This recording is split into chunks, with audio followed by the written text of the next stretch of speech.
हरियाणा के राज्यपाल के अभिभाषण के साथ ही हरियाणा विधानसभा के बजट सत्र की शुरुआत हो गई है।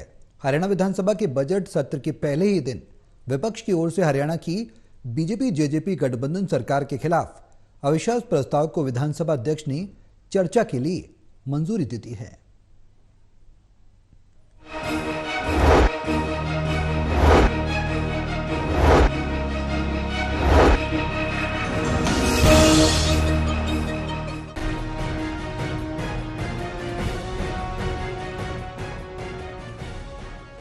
हरियाणा विधानसभा के बजट सत्र की शुरुआत राज्यपाल बंडारू दत्तात्रेय के अभिभाषण से हुई। इस दौरान स्पीकर की ओर से हरियाणा की गठबंधन सरकार की 9 साल की उपलब्धियां गिनाई गई और भावी योजनाओं पर प्रकाश डाला गया। राज्यपाल के अभिभाषण के बाद नेता प्रतिपक्ष भूपेंद्र सिंह हुड्डा ने हरियाणा की बीजेपी जेजेपी गठबंधन सरकार के खिलाफ अविश्वास प्रस्ताव स्पीकर को दिया। स्पीकर ने विपक्ष की ओर से दिए गए अविश्वास प्रस्ताव पर सदन में 18 से अधिक सदस्यों द्वारा समर्थन मिलने के बाद चर्चा के लिए मंजूरी दे दी। सदन में विपक्ष के अविश्वास प्रस्ताव पर 22 फरवरी को चर्चा की जाएगी। माननीय सदस्यगण, मुझे श्री भूपेंद्र सिंह हुड्डा जी नेता प्रतिपक्ष तथा 25 अन्य विधायकों से हरियाणा मंत्रिमंडल के विरुद्ध अविश्वास प्रस्ताव की एक सूचना प्राप्त हुई है, जो निम्नानुसार है। हम श्री मनोहर लाल मुख्यमंत्री के नेतृत्व वाले हरियाणा मंत्रिमंडल में अविश्वास व्यक्त करते हुए प्रस्ताव प्रस्तुत करते हैं।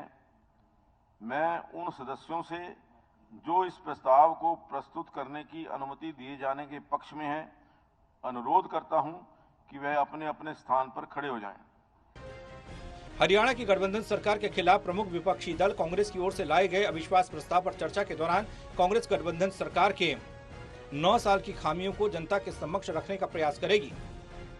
Vote of no confidence has been accepted by the Speaker and it will be put to motion and vote and discussion on 22nd.